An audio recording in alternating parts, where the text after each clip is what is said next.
ఏంటిరా మమ్మీది? ఏంటిరా నీకు తెలియదారా? నువ్వు చెప్పురా చిన్నమ్మ, నువ్వు చెప్పురా. బూంది ఏమేమి వేసినా?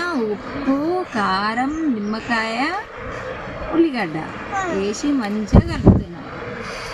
మీరు తినరా? మరి నువ్వు తినవు కావచ్చు. చిన్నమ్ములు తినదు అంటున్నాను. తినదు కదా, ఎప్పుడు తినలేదు చిన్నమ్ములు. ఇకటి నీకు పెడతావా? ఇకటి తినవు. ఇకటి పెద్దమ్ము తినవు. నువ్వు అన్నం తింటున్నావా? నువ్వు తినవు కదా చిన్నమ్ములు. తినవు నువ్వు తినవులే, వద్దులే. తినవా? తినేటప్పుడు ఏ చేతితో తినాలి? మరి ఆ చేసి ఆపాలేగా.